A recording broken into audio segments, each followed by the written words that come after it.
Will they make it to the play-in? Yes. Will they make it to the playoffs? I'm doubtful. What's up, good people? Welcome back to another episode of Undrafted Views. We're here.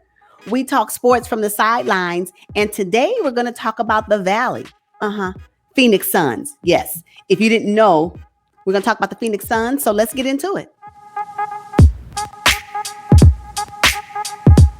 So the Phoenix Suns finished 34 and 39th in the Western Conference and ended up being 10th in the West.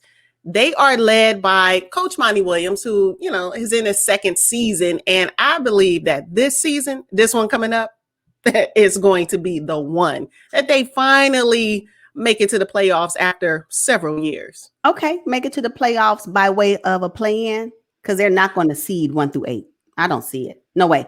So the Phoenix Suns right now, they haven't won one NBA title, not one title, 0. They conference titles, they have 2. Then the last one was in 1993. I don't understand why we think that this year is going to be different for them when the last 10 seasons they have had a losing record. I don't know why this one is going to be the one. I have to disagree with you on that because Devin Booker and Deandre Ayton are a force to be reckoned with. Devin averaged 26 points and 4 rebounds, 6 assists, 48% from the field and 35% from the 3-point line. I mean, the man can flat out shoot. And Deandre Ayton, even though he missed about 25 games last season, he still averaged 18 points and 11 rebounds. That's a solid double-double. He was the first pick in the 2018 draft. Let's not get it confused. This is the year. Yep. And they made those points and had all that talent last year. Devin Booker had that talent the year before that. Matter of fact, he has had this talent in these numbers since 2015 when he got drafted to the Suns. So what makes this year any different? Now, I'm here for the Suns. Don't get me wrong.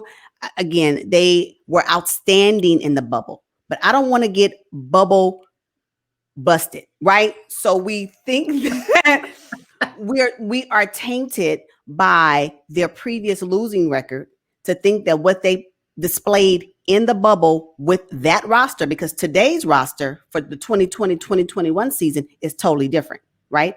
So although we still have Ayton and Devin Booker on the team, their performance in the bubble was unprecedented for that organization in the last 10 years.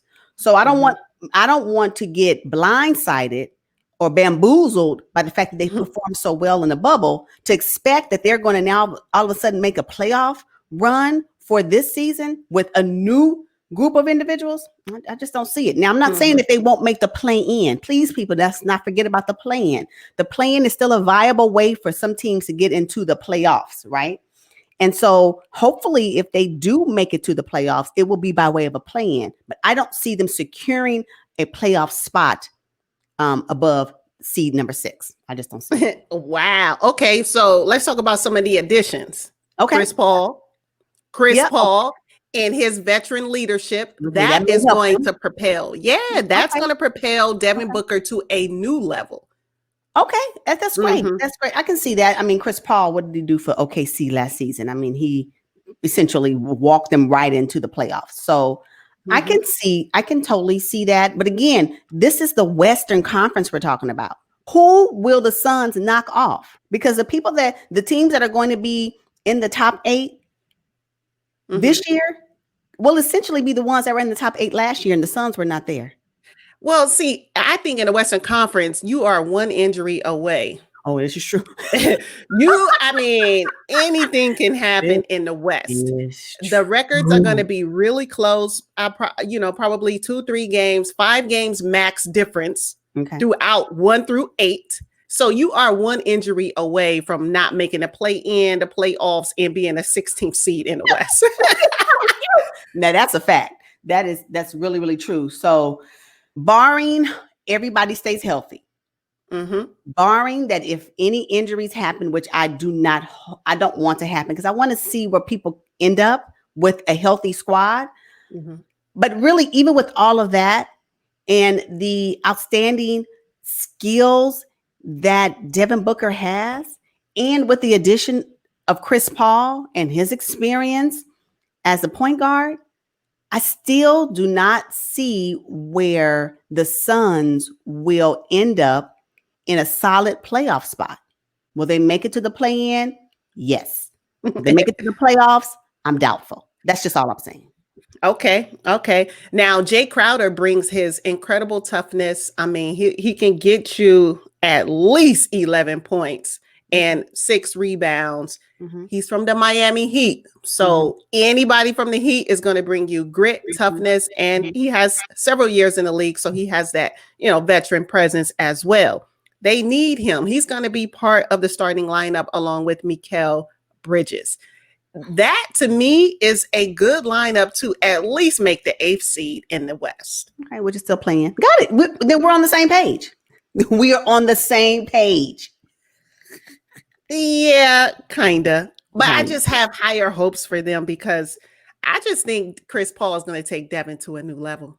And we're going to see the Suns at least in the 8th seed, the play-in 9 or 10. And then if they can repeat what they did in last season's bubble and go 8-0, you never know what might happen. You never know what might happen. I listened to a soundbite from Chris Paul where he said he did not go to the Phoenix Suns to teach. He actually went there to learn. So I don't know what his role specifically will be, because for me, since you are the eldest on the team at 35, since you have the most playoff experience from anybody on the team, why wouldn't you want to go there to teach? But I think he said that because he doesn't want to be like their daddy figure, maybe, like their basketball dad. No, I don't want to do that. So he's coming to learn as well, which I do appreciate that. But let's just be honest, Chris Paul, you are going there to teach. That your role that you have created over your time in the league has become an experienced teacher. And sometimes you teach by way of telling and you teach by way of showing. And so I think he can do both. Perhaps with Chris Paul being on the team, it will elevate them higher. But Ricky Rubio wasn't bad. He wasn't bad. Mm-hmm. Why is Chris Paul any different? What is it? Because of his experience? Is that what it is? Because if you look at their stat line from the 2019-2020 season, it's comparable. Right. On Chris Paul. So it has to be something other than that. Because at this point, when I see for just last season, I'm not saying Chris Paul is not the man. I don't want anyone to get on me. I come in peace. I just say that from the last season, their stat line is comparable. So I don't know. I'm missing it for the Suns. I was excited about the Suns. They really made the bubble very exciting when they actually played, because they shouldn't have been there. They weren't supposed to be there, right? So with the play-in tournament, it allowed them the opportunity to showcase Devin Booker for the most part, and he was phenomenal.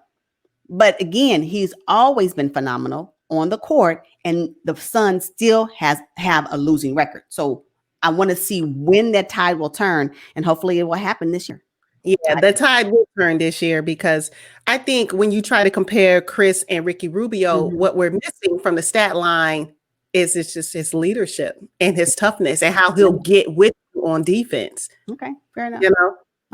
Ricky Rubio does struggle a bit on defense. Okay, I will give you Ricky Rubio struggle on defense at times. Yeah, okay. And he's a vocal leader, so he's going to make sure that guys are where they're supposed to be. Yeah, Ricky ain't trying to do that. Ricky trying to, So I think that's probably the biggest difference that we'll see. Well, and I think Chris Paul will be an excellent floor general, an extension of Coach Monty Williams, because they have a pretty good relationship from years past. So that's what we're going to see. And I think this is the year. In order to bring in E'Twaun Moore, Langston Galloway, Damian Jones, Jonathan Motley, and of course, Chris Paul and Jay Crowder, they had to give away Ricky, which we discussed, and also their second highest scorer and rebounder in Kelly Oubre Jr. I just don't get it.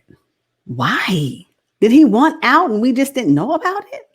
I don't know. After Golden State suffered their loss, maybe they just needed another scorer in Golden State, and Kelly was like, "Hey, send me." Why would the Phoenix Suns send Kelly? I don't understand that. It doesn't make sense. No, we need him here. We trying to compete as well, but we're gonna send him away. One thing we do have to consider is although they gave away their second highest rebounder in Kelly Oubre, they did draft Jaylen Smith, who's going to get you some boards. So fair exchange.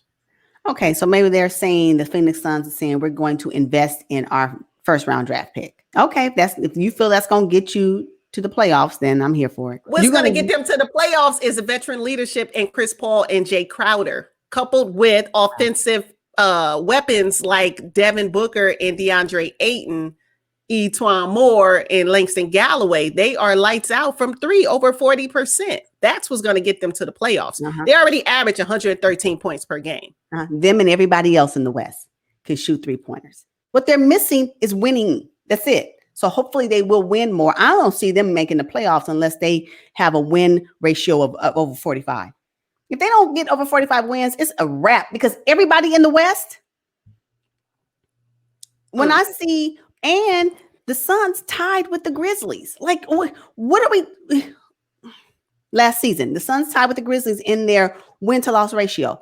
What are we talking about? I think the Suns will make it to the 8th seed because you can't discount veteran leadership and toughness. They did not have that last season. You can't discount it. I understand that. I understand that. I get it. I get it. I would love to see it. Okay. So the Phoenix Suns appear to be a little deeper this year, and I think that's going to really help them. So we have Chris Paul at point guard, of course. He should be starting. He's making $41 million. Why not? You can't have that money on the bench. You just can't have that money sitting on the bench. That money cannot come off the bench for the second unit. Just no way. And so Cameron Payne is going to back up Chris Paul. As it stands, we don't really talk about Cameron Payne, but he averaged about 11 points. I don't know. When Chris sits down, there's going to be a huge drop off at the point guard position. And this is going to help them get to the playoffs. Okay. Yeah, it will. Shooting guard, we got a straight sniper in Devin Booker and Etuan Moore. Both of them are nearly 40% from three, so we ain't got to worry about that. Got it. Mikal and Cameron as small forward, we just need them to rebound.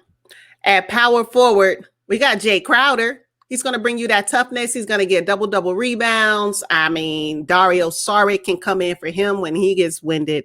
And then at center is DeAndre Ayton. He should be well rested because he didn't play much last season. And he missed some of the bubble.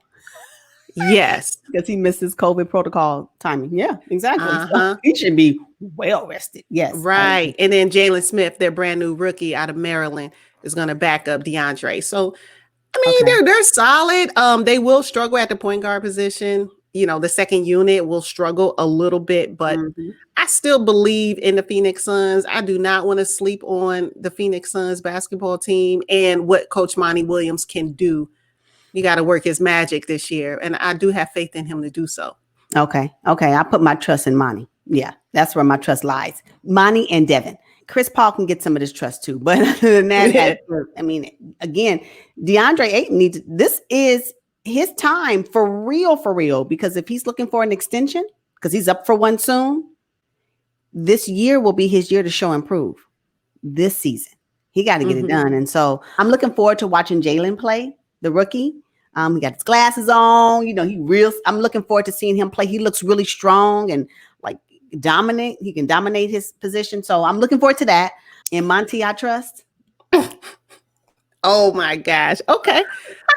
So let's talk a little bit about what exactly they need to do to be successful next season. We touched on it a little bit, but what do you think? What's the one thing that they absolutely need to focus on to be successful? I am confused about their defense. I don't know if people need it today. Is there anybody on their team that's currently labeled as a two-way player? I can't think of one. So for me, their defense is something that's questionable for me. So if I would have any recommendations, it would be for me to understand what that looks like and show that on the court. I need to see their defense. Defense wins championships. And the further you get along in the playoffs, the more critical that particular piece of your game is. So I'm not expecting Devin Booker to do it because, you know, he's lights out from the three, shoots and, you know, logo book. I don't know. But I just don't see him doing it. Like I didn't see Trey. I don't see him. But who is that on their team? For me, defense will be something that I would need to understand more about this new core, this new roster that they have, to see if that's something that will propel them deep in the playoffs. See, for me, making the playoffs is great. Oh, they made the playoffs. Yay. No, you want to go deep in the playoffs, right? You want to be able to at least make it to the conference finals. And if you can't do that, then I think the Phoenix Suns have already filled the gaps. In the Western Conference, there's not a lot of defense being played anyway. And that's why I think the added perimeter shooters in Etuan Moore, Langston Galloway, and Jay Crowder will help. All of them can take some of the pressure off of Devin Booker because they're all over 40% from three. And that's all you need in the West. Everybody wants to outscore one another. The Phoenix Suns average 113 points per game. And according to last season, that was right up there with the number 1 seed in the West. Okay, that's fair. Well, hey, shoot-a-rama. That's just what the Western Conference is going to be called for me, the shoot-a-rama. It's fun to watch, but I like defense as well. So I always look for that. I want to be able to see people make stops. Like, oh, you got caught, but we'll see how it goes, but I say defense, and you say they covered, so we'll see. All right, you guys. Well, that wraps up this episode on the Phoenix Suns. Please drop down in the comments and let us know what you think about the Suns this year. Do they have enough to make it to the playoffs, to the play-in, or will it be a repeat of last season? Hashtag don't sleep on basketball. Don't sleep on the Phoenix Suns either. I think this is the year. Thank you all for tuning in. We will see you guys on the next one. But until then, peace, y'all.